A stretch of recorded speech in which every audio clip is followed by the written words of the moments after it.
Welcome to the 5th episode of Kita semua bingung. Nah, seperti biasa, temanya kali ini setelah berdasarkan pergumulan dan perenungan, akhirnya kita putuskan yaitu adalah tereng. Ada apa dengan 5 tahun perkawinan. pertama? 5 tahun pertama perkawinan. 5 tahun pertama perkawinan, bukan Kenapa 5 tahun perkawinan pertama. Bukan, Waduh, beda ya beda. maknanya. Ada apa dengan 5 tahun pertama perkawinan? Yes. Nah, Ada kalian apa emang? Ada apa? Gua ngelihat nih. Jadi Gua ngeliatnya ke lu nih. Enggak, kita semua sudah menikah belasan tahun, jadi gua rasa sudah punya pengalaman masing-masing. Tapi karena gue melihat di satu artikelnya udah lama sih, statistik tahun 2011 lah, cuman gue rasa masih bisa represent saat ini juga. Jadi itu artikelnya di majalah Trubus. Beda. Trubus, bro. Trubus lah perkawinan antara jambu air dan jambu batu. Boleh, pertama boleh. masih menguntungkan. Jadi di Bima Sebentar. Sebelum mulai ke sana, gue gangguin Gua dia lupa aja nih tugasnya. Gue gangguin tugas. Bro, resikonya gue lupa. sebelum lo mulai ke sana, lo udah berapa tahun pernikahan? Gue 2007 menikah, berarti ada sekitar 16 dong. 2023 16 ya? Iya. Bodoh sekali Bulan matematika apa lo, saya. bulan apa? April bro. April lo udah 16 ya, lo. 16. Gua 17 berarti. 16, 17 tahun sebelum lo. Oh. Gua masih baru. Kawinan dia gua datang. Oh. Menara Saida. Nikahan kali, kawinan dia datang, buset deh, lo tega banget. Menara hijau bro. Bukan Menara Saida. Menara Saida kan Yang horor ada, gitu kan. ya. Kan di sebelahnya ada Menara Hijau. Lo berapa tahun? Gua 2006, sekarang 2023. Sama Sama gue. lah kayak dia. 17. Yoi, 17. Udah lama men Iya. kita. Gua ngikutin dia merit, gue ikutan merit. Buru-buru berarti ya. Yoi, Sandy kirim nggak mau kalah undangan gua. anjir langsung. Saret siapa aja yang lagi dipacarin ya nih. Yoi. Udah lama berarti ya? Sabtu nih gua anniversary nih, Sabtu. Sabtu kapan? Besok? Besok. Iya. Wes, mantap. Gimana dong? Gokil, Jangan lupa itu gokil. aja pesannya. Lupa. Kalau lupa Karena bahaya. itu masuk di 5 tahun pernikahan Nah, juga tuh. iya. Oke, lanjut. Sip. Ya di artikelnya, gue lupa di mana, tapi datanya Kementerian Agama lah ya. Persentase perceraian memang kecil ya. Di Oke. persentase perceraian itu di 12-15%, tapi sekitar itulah. Nah tapi berarti kan memang mayoritas melanggengkan pernikahannya dengan segala macam cobaan, godaan Yeah. dan rintangan lah ya. Tapi unfortunately dari 15% itu 80% ya mayoritasnya adalah yang usia pernikahannya di bawah 5 tahun bro. Nah, itulah Nah kenapa itu kita menjadi angkat 5 pertanyaan, tahun. emangnya kenapa dengan pernikahan Yes. di bawah umur di bawah 5 tahun atau 1-5? Kenapa kok banyak sekali yang memutuskan bercerai gitu kan? Berarti pernikahan balita bawah Iya, lima bawah tahun. 5 tahun, yang benar. bubar itu Yang bubar. karena sebelum 5 tahun pertama gitu. Yes. Jadi setelah ngelewatin tahun kelima kayaknya Persentasenya lebih kecil. Udah drop persentasenya. udah udah. pasrah atau udah terbiasa dengan semua. Jangan dibuka dulu dong, itu mah lu. Oh, saya sudah menikah ya, udah. Pas begitu di tahun ke-6 cek langsung lupa ingatan. Nah iya makanya soalnya drastis banget kan. Iya. 1-5 itu 80% bercerai. Perceraian terjadi di 1-5. Walaupun nggak ada sih datanya apakah di tahun pertama, apakah tahun kedua, 3 apa 4, 5 nggak ada persentasenya lagi. Tapi begitu 1-5 itu yang paling krusial. Nah Range-nya makanya kita tuh mau ya. bahas sih. Siapa tahu berguna buat yang Iya, pembahasannya belum dimulai menikah. dari lu dulu cuy. Nah, ada lanjutannya juga. Sebenarnya tambahan informasinya adalah ada 2 ranking penyebabnya ya. Penyebab pertama itu besar sekali itu karena perselisihan dan pertengkaran standar ya. Oke. Yang kedua ketidakcocokan, kedua ekonomi. Ketiga dan seterusnya kayak KDRT, perselingkuhan itu malah nomor 3 dan selanjutnya dan tapi udah jauh tuh. Dari 2 ke 3. Ternyata pertengkaran dan nomor perselisihan. 1 ya. Nah, tapi kan itu penyebab perselisihan, penyebab pertengkaran apa kan nggak tahu ya. Nah, kalau pengalaman pribadi gue nih ya, jadi pada masa pacaran, masa sebelum menikah memang ya gue rasa hampir semua merasakan hampir yang sama ya. Jadi istri gue sekarang ini kan temen kos dulu, jadi dia beda. Jadi kita punya kos di belakang perkantoran itu ada perumahan, ada kos-kosan itulah karyawan itu yang sebelah kos. Jadi di situ ketemu pertama kalinya. Jadi di situ kan ya memang dia suka sekali bersih gitu ya, suka dengan kebersihan. Nah dari situ kan mungkin tertariknya di situ karena kadang kamar juga dibersihin gitu, kamar gue juga dibersihin, kamar dia bersih sekali semuanya. Oh ini udah masuk pacaran ya? Ini pacaran persian. Nah pada saat menikah ternyata pada saat waktu pacaran kan berarti santai aja bro, dia yang bersihin gitu kan kamar gue aja. Gue kadang keluar kota dia bersihin juga, enak dong. Ada yang taking care gitu kan, hidup kita nantinya kan, pandangan lu pasti visi ke depan. Asik. Saat menikah bro Ternyata tetap bersih. Cuman kan nggak mungkin gue diem aja. Dia soalnya orientasinya beda. Lu nikah nyari pasangan apa nyari cleaning service? Nah, ya kan yang mengurusi hidup gua dan anak-anak gua nanti pasti kan lu visinya ke depan taking care of you dong sampai lu tua, sampai lu mati nanti kan. Bener dong masuk, tapi ternyata bahwa yang dulunya lu diam saja dia membersihkan baik-baik saja, pada saat lu sudah menikah lu harus ikut serta membersihkan bro. moral. Iya, lu harus ikut Beban serta moral, membersihkan. Jadi pada saat dia mulai bersih-bersih, pada saat dia mulai rapi-rapi gitu ya, nggak bisa kita diam aja. Itu pertama. Bisa sih, tapi diomelin. Iya pasti kena omel Bisa. dan itu kan bisa.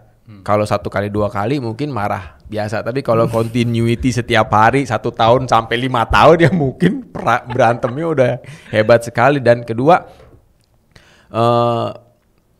membereskan barang-barang gitu kan. Jadi itu kan bukan urusan bersih, tapi begitu barang yang, kalau gue dulu kan zaman kos atau pada saat kuliah kos atau kontrak kan suka banget dengan kamar yang kecil memang.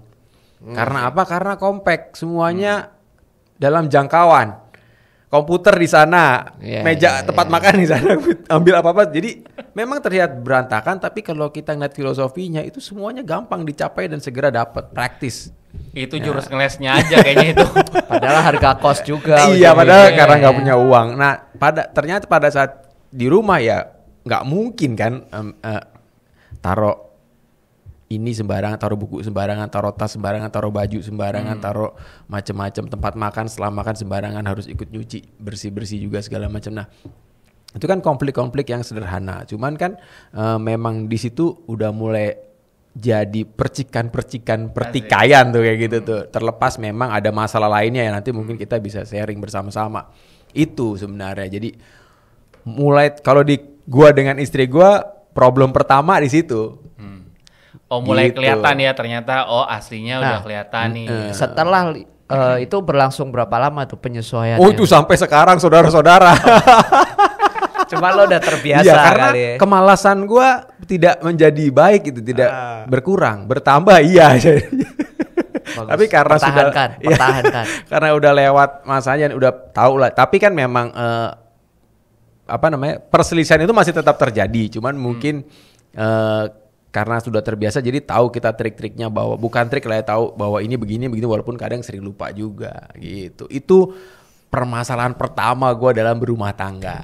Ini mestinya podcast sama bini lo. Iya. Bagaimana biar bertahan selama 5 tahun pertama. Bisa juga ya. Sama bisa untuk tuh. mengkonfirmasi Nanti. bener nggak apa yang dia bilang. Nah, ya kan? Iya betul. Bener sih kalau gue ini jujur banget. Percikan pertama di situ. Kalau dari sisi gue ya mungkin kalau ada istri gue dia punya pandangan lainnya. Tapi kan karena dia sekarang ada. Nah itu masalah gue. Coba silahkan selanjutnya bapak-bapak ada yang mau diceritain nggak? Permasalahan pertama yang lo temukan Sesuai home pimpang kita tadi ya. ternyata begini. Iya, gue married 2006 kan. Pacaran 4 tahun. Lu pacaran berapa tahun? Karena teman kos-kosan jadi nggak jelas juga mulainya kapan, endingnya sih pas nikah. Gua 4 tahun. Gua 4 tahun. Gua 4 tahun pacaran. Jadi udah mantep lah waktu nikah udah tau lah ya. Kelebihan kekurangan. Terus 2 tahun pertama gue masih belum punya anak tuh. Jadi masih 2 tahun pertama masih nyantai gitu. Tahun ketiga, keempat, kelima itu yang baru mulai banyak konflik. Ya. Konfliknya kebanyakan tuh soal adjustment gue sama mertua gue tuh. Nah itu walaupun kita pisah beda rumah. Ya, gue tuh termasuk yang susah klop nih sama mertua gue. gitu. Nah sebenarnya masalah gue cuma di seputar itu doang.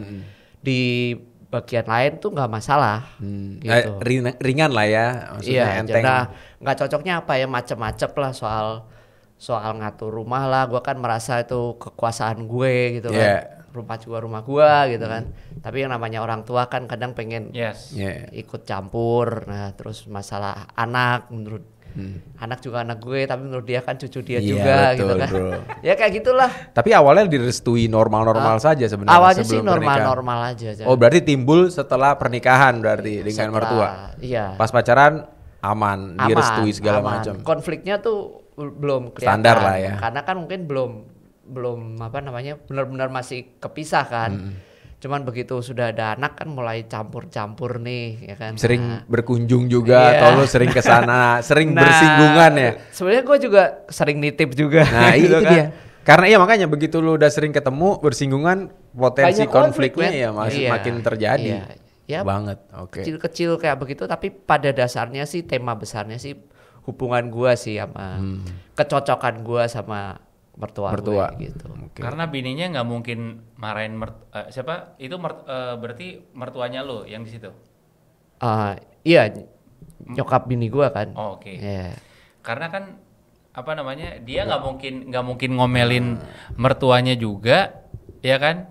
Dan akhirnya ya udah. Istrinya juga nggak mungkin marahin emaknya juga kali ya. Jadi marahin dia. Gue kan termasuk yang ngeyel gitu kan. Apalagi dulu awal-awal gitu kan. Ya lihat dari mukanya aja ngeyel sih sebenarnya. Ngeyel kan. Apa-apa kan gue ngeyel. Nggak usah mertua lah, gue juga gimana ya ngomongnya. Tapi udah berubah loh dia. Kalau dulu kan ngeyel, sekarang ngayal. Iya benar sih. Benar. Kayak gimana? Gue kan ngeyel banget lah waktu awal-awal kan gue ngeyel banget tuh. Terus si mertua gue sini dia baik, hubungannya baik sama nyokap gue gitu kan. Komplain gitu kan nyokap gue itu anak lo tuh anak lo tuh dikasih tahu biar nurut orang tua gitu kan. Nyokap nih ceritanya. Nyokap gue bales, nggak usah berharap gue aja ngasih tahu anak gue nggak didengerin. Salah. Tapi itu bijak, itu jawabannya paling bijaksana tuh, nggak memihak siapa-siapa gitu kan. Jadi nggak selesai konfliknya. Gitu. Oke, Bapak Tenyu sekarang. Permasalahan lu pertama nih. Kayaknya tadi lu belum deh. Diulang lagi makin lama ntar. Oke, gimana?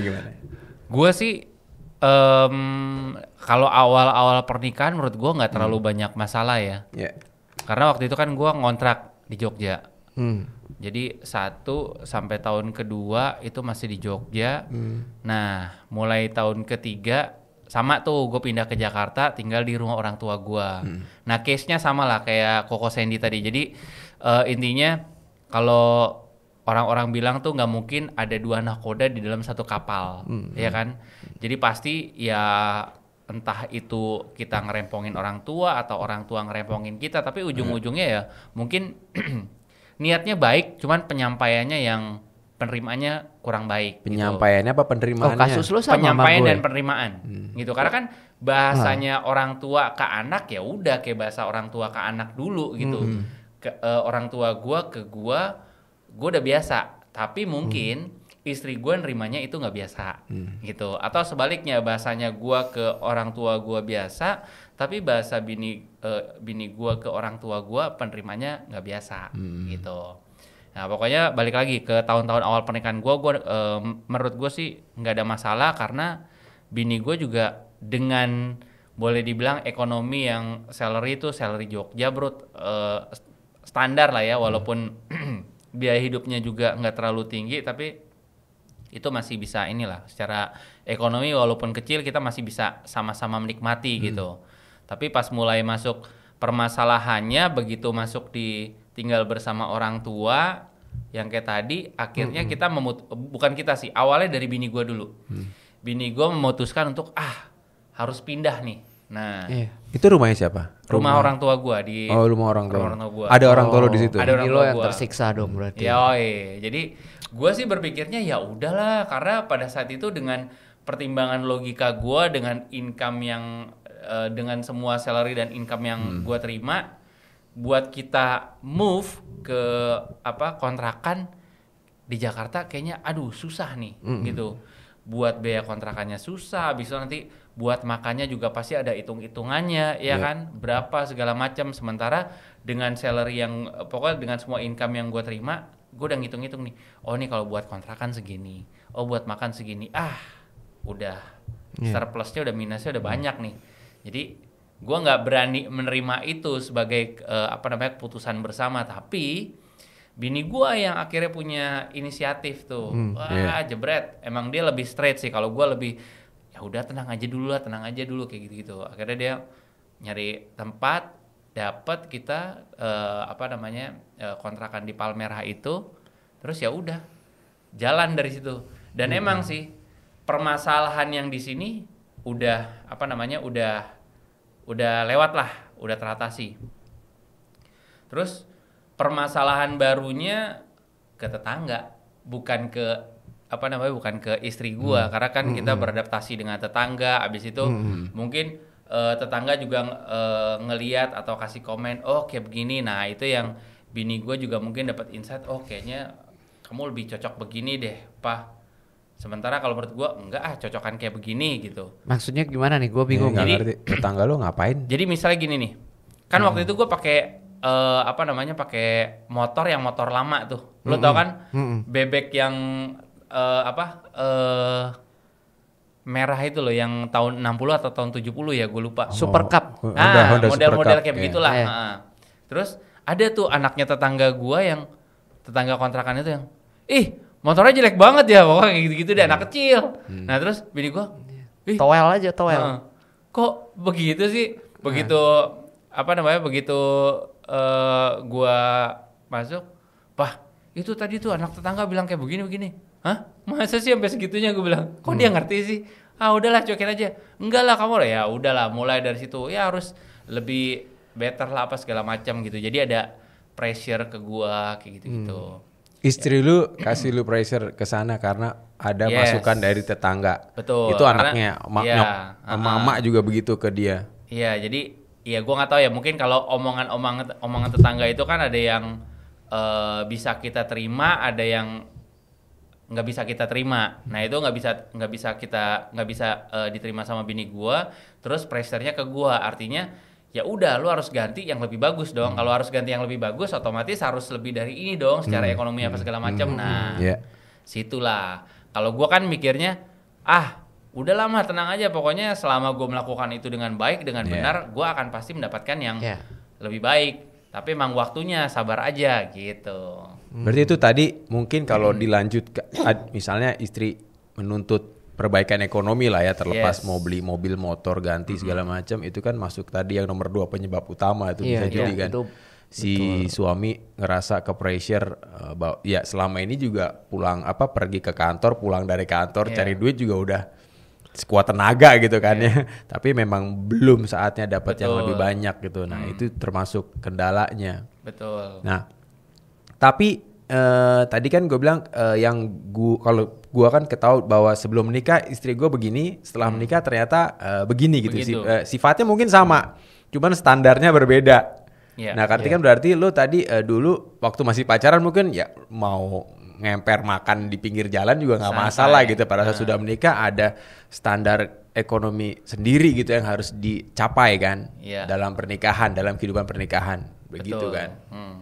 Pokoknya kalau dari sisinya gue sih berpikirnya apapun yang gue terima selama kita masih bisa makan, kita nggak minta sama orang, ya udah jalanin aja, ntar juga pasti akan bertumbuh dengan sendirinya gitu, naik karena awalnya gue pertama kali sama dia misalnya segini, terus udah mulai naik segini, itu kan memang proses kan.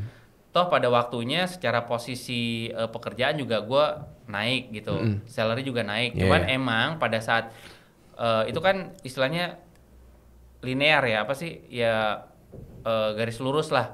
Begitu salary naik, anak gue juga udah 1, 2, terus mulai kebutuhan naik gitu, otomatis ya buat kita kos kesana juga harusnya kalau belum ada misalnya kita bisa dapat itu, cuman karena udah ada anak dan kebutuhan yang lain, jadi akhirnya ya udah belum dapat ke situ. Oke. Nah, pertanyaan selanjutnya nih ya, tadi kan kendala persoalan kita masing-masing udah diceritain. Nah, kalau ngeliat tadi bencana penyebabnya karena perselisihan pertengkaran tadi, gue jadi bertanya-tanya nih. Waktu itu pernah tuh siapa ya? Gue pernah dengar bilang cinta itu expired, bro. Setuju nggak lo? Cinta itu expired. Ini kita hubungannya lo dengan istri ya, atau istri ke kita, pasangan dalam suami istri. Cinta itu bisa expired. Bahasa Indonesianya apa expired? Kadaluarsa. Kadaluarsa. Bisa tiba-tiba hilang gitu ya. Setuju nggak lo? Atau lo ada? Enggak kalau gue. Gimana? Kalau gue hilang bener-bener hilang itu enggak.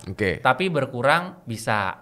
Tapi menurut gue sih emang itu ada siklusnya ya. Set begitu begini terus tek kok gue perasaannya nggak kayak dulu ya gitu. Nah berarti kan emang itu ada sesuatu yang perlu dibangun lagi karena mungkin dengan kesibukan gue di pekerjaan, dengan hektiknya pressure apa segala macam, jadi atensinya gue ke istri kurang. Jadi istilahnya ya gitu deh. Jadi udah mulai berkurang. Tapi jadi cintanya tetap apa cintanya berkurang? Cintanya tetap ada, cuman emang ya kadarnya berkurang karena tadi naik turun. Kesibukan atau ada permasalahan yang dihadapi sendiri gitu ya? Kalau lu? Gue cintanya sih ada, cuman ketutup sama masalah-masalah sehari-hari. Nah, jadi udah mikirin yang lain, maksudnya dia udah take it for granted lah.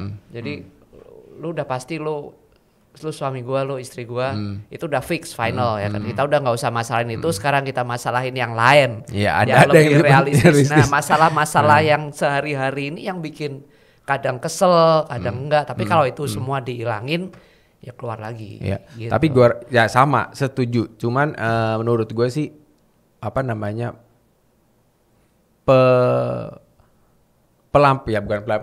menunjukkan rasa cintanya jadi berkurang karena ada masalah yang lain. Sebenarnya cintanya masih ada. Kalau yang gue lihat dari yang pernikahan bermasalah 1-5 tahun pertama ini karena mungkin pesona jatuh cinta lu terhadap pasangan itu yang kayaknya pudar makin lama karena sudah pesonanya sudah ya gue ketemu dia tiap hari gitu kan. Gue ketemu dia setiap hari. Lu siapapun itulah suami atau istri jadi kayak udah memang pasti ada lo, memang begitu rasa cinta tidak akan hilang gitu kan, ada kecuali memang lagi berantem itu rasanya nggak cinta lagi, tapi kan itu gua rasa occasional sekali ya, kasus-kasus tertentu. Tapi karena sudah ketemu setiap hari, pesona lu udah biasa aja gitu kan, udah nggak kayak lu punya barang gitu. Begitu masih di atalase gitu di toko, kayaknya gue pengen punya nih, pengen beli, pengen punya. Udah beli udah bosan. Begitu udah punya, dipakai sekali, 2 kali, 3 kali, ya udah gue punya, masih dipakai, cuman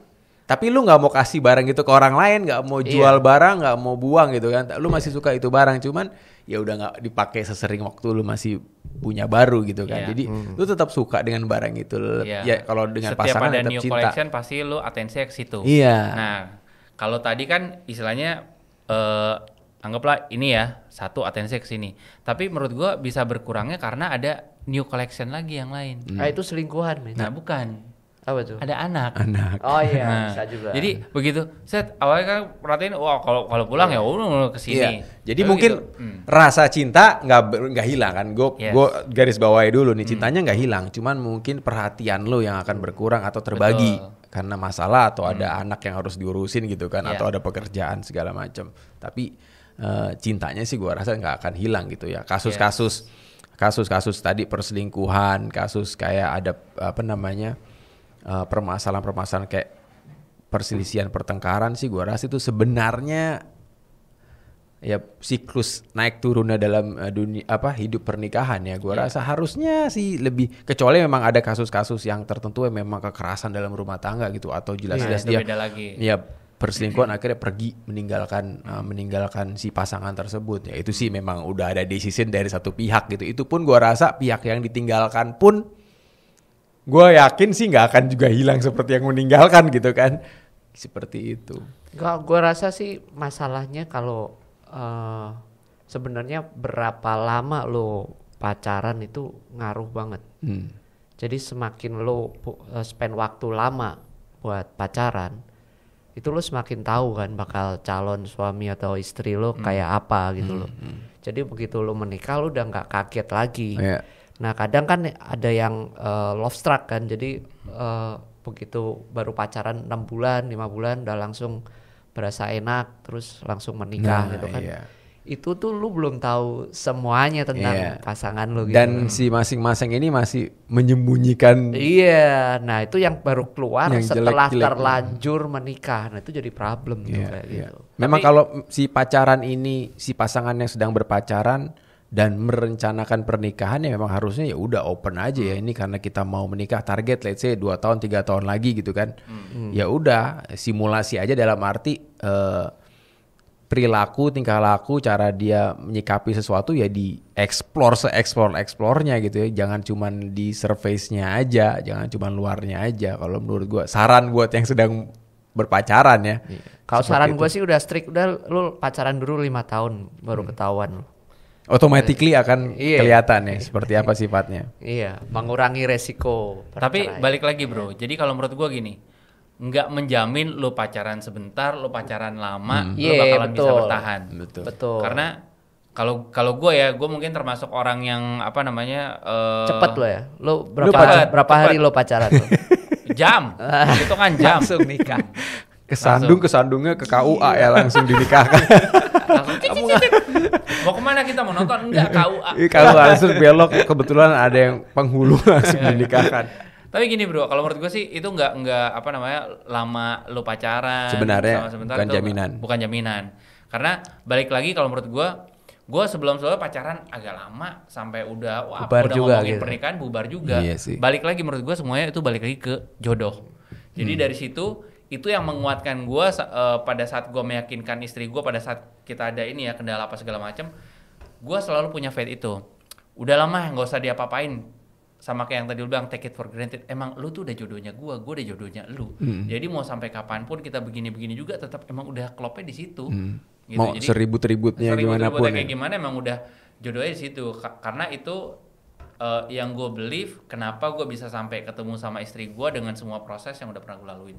Iya. Gitu. Yang lo lalui, yang dia lalui ya end up-nya ya berdua sebenarnya kan. Betul. Gitu. Betul. Oke. Jadi kenapa gambarnya kapal lo tau nggak? Nah, Kaos lo. karena kalau gambarnya kereta panjang bro, Iya, benar. nggak cukup. Kapal bahtera kehidupan rumah tangga. Wih, Wih, tulisannya. gokil. Smooth sea will never made a skillful sailor. Iya benar. Jadi Tapi lo- ya setuju banget sih gue. Kalau misalkan lo udah cocok pun pasti di perjalanan pernikahan pasti ada masalahnya. Iya. Gue demen nih. Pasti. Yang belum muncul, even lo udah pacaran lama, masalah-masalah di perkawinan kan baru lo waktu pacaran mungkin belum punya anak, sekarang udah punya anak gitu kan. Masalah sekolah anak, masalah mendidik anak itu pasti keluar tuh. Nah tinggal lo kalau nggak ada masalah-masalah itu, Nggak ngerasain hidup. iya nggak ngerasain hidup rumah tangga yang sebenarnya juga gitu loh. Justru malah kalau suami istri diem nggak ada masalah bahaya juga men. Itu Betul. Ini berarti bahaya. berarti lu nggak ada Anteng-anteng komunikasi aja. ya. Di luarnya ngapain aja kan nggak tahu. Kok sampai gitu. Berarti rumah dia- kayak bodo amat gitu kan. Meledak nanti ya, bom waktu. Ya bener. Iya. Masalah ya cara membesarkan anak, cara mendidik anak, terus masalah ya begitu dari kantor bawa problem di rumah ribet juga ya, jadi marah-marah juga, emosi mau cowok apa mau suami atau istri, masalah cemburu juga kan kalau misalnya si laki-laki atau si perempuan nih akrab dengan teman-teman kantornya atau akrab juga atau ada kontak dengan mantan-mantannya. Nah, itu kan juga kadang-kadang kasus-kasus yang bisa menimbulkan pertikaian gitu kan, pertengkaran lah ya. Tapi kan ya harusnya disikapi dengan lebih bijaksana kalau memang keduanya lebih tenang kalau memang keduanya bermaksud untuk melanggengkan si pernikahan ini ya. Kalau memang ada salah satu, pasti kan salah satu pihak nih termasuk di laporan itu sih yang gue baca statistik yang ini yang seru juga nih, mayoritas yang mengajukan perceraian itu 75% lah rata-rata itu pihak wanita men. Brengsek dong cowoknya. Ya. Udah nggak kuat. Ya, makanya ternyata kita kan nggak tahu nih penyebabnya apa, karena kan kita sendiri tidak mengalami kejadian itu kan, jadi tapi kita nggak pernah pertanyaan gue nih konsultasi. bro, pertanyaan gue, lu atau istri lu pernah nggak sampai kepikiran atau terungkap pengen cerai? Nggak ada Ini sih closing kalau nih. sampai kalau permasalahan yang bener-bener kita berantem hebat gitu ya, gua rasa belum sampai memutuskan sampai keluar ya kalau cuma bercandaan pada saat pacaran atau berteman nikah iya, tapi sampai keputusan ya udah kita mau kalau begini-gini kita cerai aja pisah aja gitu. Sampai bentak-bentak atau keputusan sudah matang gitu kalau gua rasa nggak pernah ya, belum pernah ya. Jangan ya. Jangan sampai sih. Asik.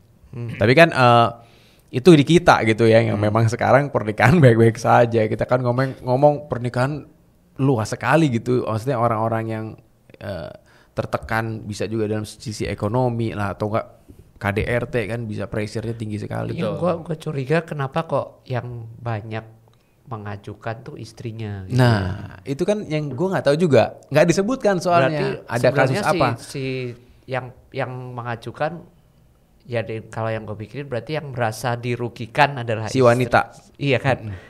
Berarti cowoknya tuh sebenarnya mau seenaknya. Dan nggak bisa diapa-apain lagi. Nah, gitu bisa kan. juga kan tadi dia juga sudah ada clue-nya juga disebutin si Tenu kan tadi bahwa dia sebagai laki-laki yang lebih santai.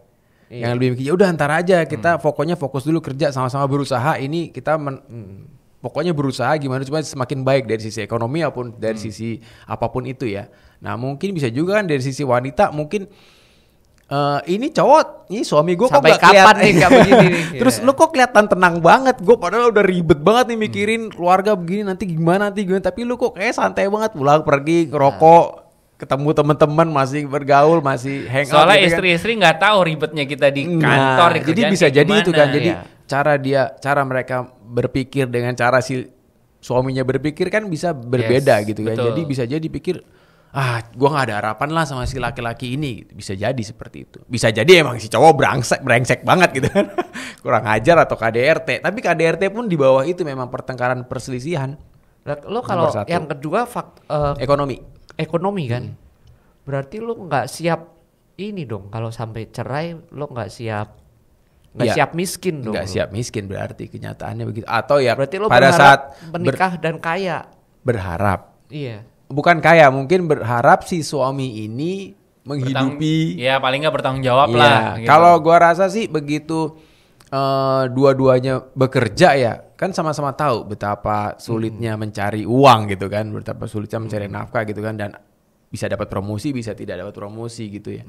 Jadi mungkin bisa jadi sih kalau konteks ekonomi, kalau dua-duanya bekerja pasti akan paham lah. Kemungkinan akan paham, tapi begitu si istri di rumah, suami bekerja, faktor ekonomi, gue yakin sih kayaknya akan lebih berpengaruh gitu. Si istri menilai ekonomi ini kita kayak kurang deh, harus ditambah dan karena si istri nggak bekerja, jadi pushnya ya ke pihak suami. Sekarang kalau gue punya anak cewek gitu kan, suatu saat akan menikah gitu kan.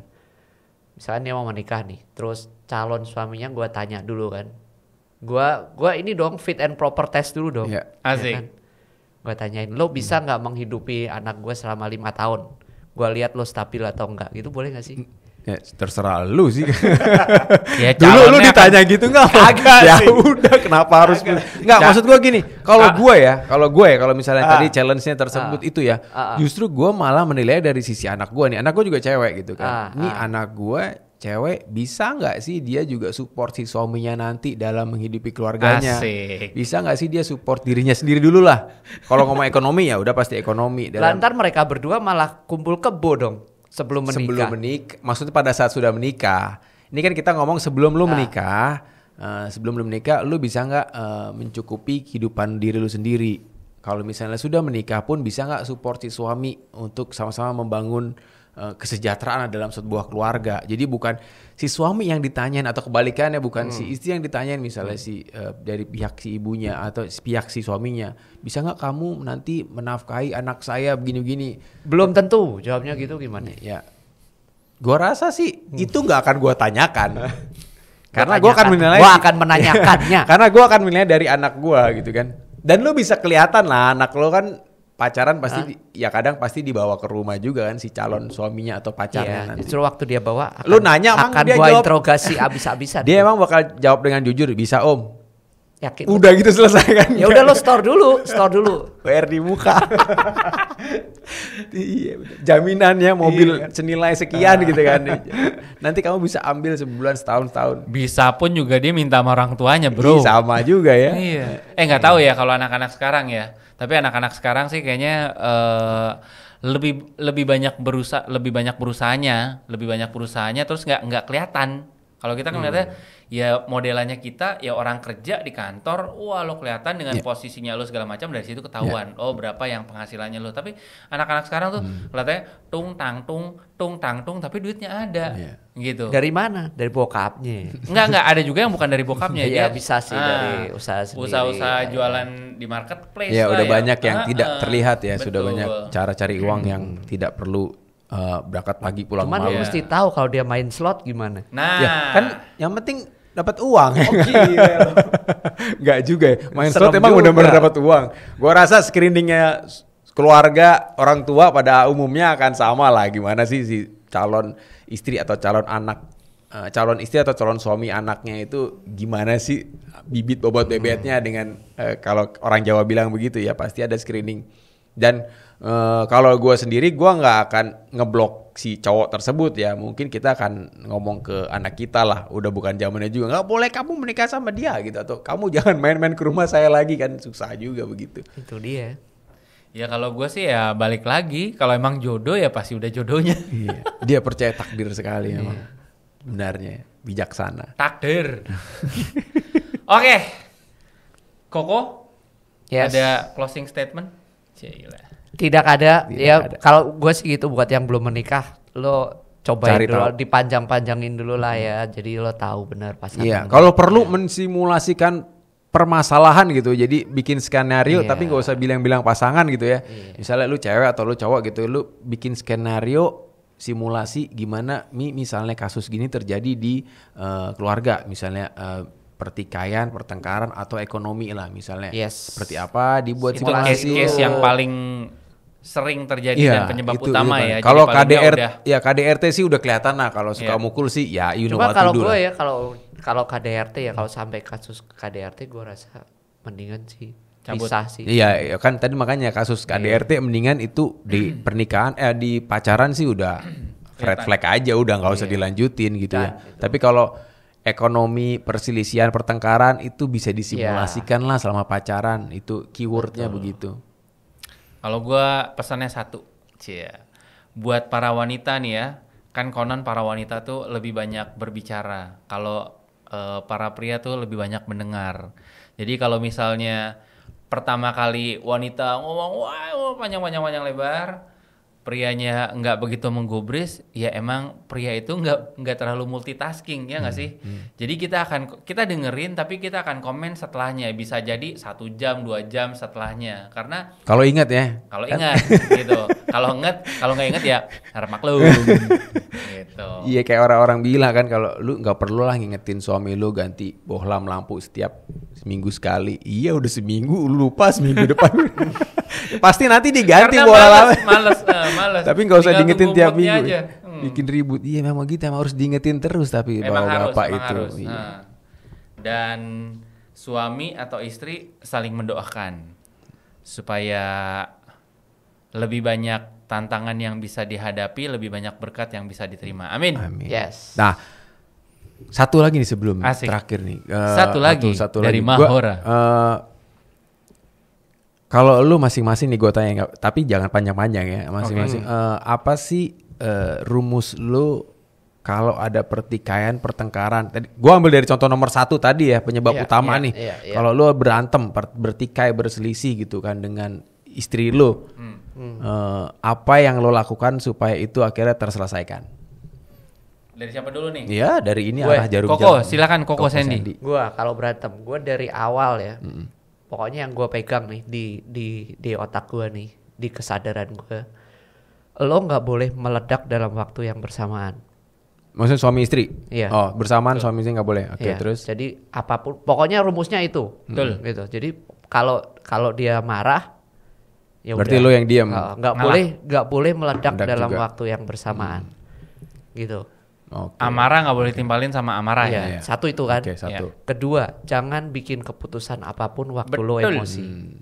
Gitu doang udah. Lanjut. Lu? Jawaban gue dicontek dia.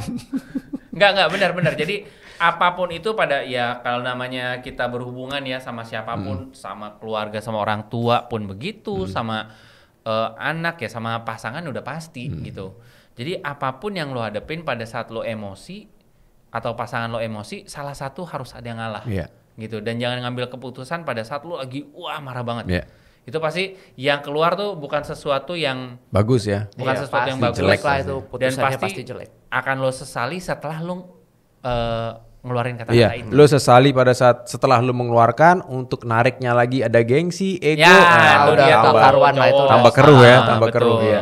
Gua kan pride-nya tinggi, bro. Ya, gue harus setuju juga tuh. Memang itu yang gue lakukan begitu. Either istri gue yang ngomel atau gue yang mau kenceng, ya pasti salah satu kita yang itu udah kayak automatically happens itu, nggak usah ada kode-kode lagi. Gue harus diam atau dia harus diam. Begitu ada satu yang marah, ya salah satunya harus ngerem. Karena begitu meledak dua-duanya itu endingnya jelek banget pasti. Dan kesian anak-anak juga kan ngelihat atau dengar. Oke. Dan closingnya, bro. Setelah selesai bermarah-marahan, pastikan Anda bercinta. Karena itu enak banget. Oke, setuju. Gua praktekkan habis ini. Wah, berantem dulu. Belum. Berantem dulu. Oke, thank you Terima for kasih. listening. Thank you for watching. And see you again on the next episode of siapa? Kita semua bingung. Bye-bye. Kita semua bingung.